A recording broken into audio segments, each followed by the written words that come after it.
સો guys good morning. Rishan ગઈકાલથી બીમાર છે અને ફીવર આવે છે, વોમિટિંગ થાય છે. ખબર નહીં ગરમીના લીધે એવું થાય છે કે કંઈક ખાવામાં આવી ગયું છે. I don't know, but weekend પર આ વસ્તુ થાય તો એ લોકોનું બી રમવાનું પકડે અને બધું જ. અમારો પ્લાનિંગ હતો કે કાલે શોપિંગ માટે નીકળીએ, બટ નોટ પોસિબલ. અને હિમાંશુ આજે ગયો છે એકલો રાજપીપળા, અને અમે લોકો ઘરે મસ્ત શાંતિથી આરામ કરીશું આજે.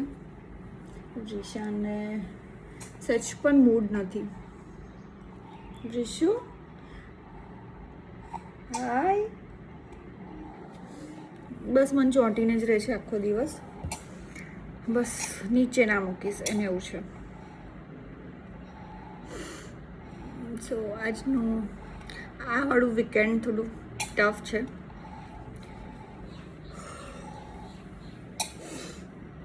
5 મિનિટનું હોમવર્ક હતું. હા, એમની દવાખાનું ક્યાં આગળ સ્વતઃ રસ્તે આ બાજુ જ છે. પણ આ મળશે બધે જ બધે મળશે બધે જ મળશે કોઈ બી મેડિકલ બધે જ. સારું સારું તો વાંધો નહીં. ઓય કેવો માર પડ્યો. એ હોમવર્ક કરવા દે ને, ચાલ ફટાફટ કરીને તો તને સપાટી આલું છું. હોમવર્ક જ કરે છે ને, પણ મારા 5 મિનિટના કામમાં મને કલાક કરાવ્યા માણસે. હે, હિમાંશુને આજે જવાનું હતું રાજપીપળા, બટ એને જવાનો બહુ જ કંટાળો આવતો હતો. બિકોઝ હું આજે જવાની નથી, રિશાનના લીધે બીમાર છે. સો એ કન્ફ્યુઝ હતો કે આજે સેટરડે છે. અત્યારે વાગ્યા છે બપોરના 12 અને હું નાયા ધોયા વગર ફરું છું. હું જરાય ફ્રેશ નથી. લંચ બની ગયું છે અને રિશાનને મેડિસિન આપી, બીમાર હતો એને આજથી એન્ટીબાયોટિક સ્ટાર્ટ કરી છે. દવા આપ્યા પછી 1-2 વાર એને વોમિટિંગ કરી, બધું ક્લીન કર્યું, બધું થયા પછી હવે મેં ગીવ અપ કર્યું છે કે હવે મને કશું જ નથી, મને નાવા પણ નથી જવું, ફ્રેશ નથી થવું. હું હવે લંચ કરીશ.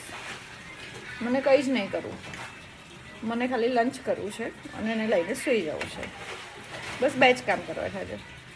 બીજું કામ મારાથી થાય નહીં, કેમ કે હું એને દવા પીવડાવીને વોમિટિંગ ક્લીન કરીને જ થાકી ગઈ છું આજે. પણ એ અત્યારે થોડુંક ફ્રેશ છે, સો મને ગમે છે. Rishan, are you okay? All good? TV જોઈશ તો?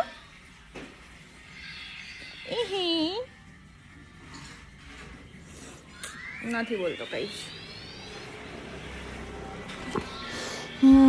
ઘરમાં એકદમ શાંતિ જેવું ફીલ થાય છે, બટ નથી મજા આવતી એવું. એન્ડ એનો મૂડ સારો થયો છે, સો એ વોટરમેલન ખાવા બેસી ગયો છે. અને મૂડ સારો થયા પછી એક બાજુ આ છોકરો બીમાર થવાના નાટક સવાર કર્યા છે, હવે તો મને નાટક જ લાગે છે. અને હવે આ કામ કરે છે, વોશરૂમમાં ઊભો બધું ધોવા બેઠો છે અને તોફાન મસ્તી ચડ્યો છે. રિશાન એન્ડ આજે અમારા નેબરની ત્યાં ભજન હતું, ભજન કીર્તન, તો ત્યાં પૂરી બનાવવાની હતી. તો હું રિશાન હેલ્પ માટે ગયા એન્ડ ભજનમાં હું ત્યાં ગઈ હતી રિશાનને લઈને, બટ એનો મૂડ નહોતો.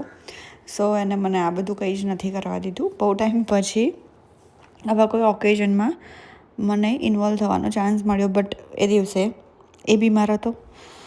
બટ શું કરું, ચાલે. અને આ છે એની ફેવરેટ દીદી પ્રાયુષી, જે બહુ જ ક્યુટ છે અને રિશાનને એ બહુ જ રમાડે છે.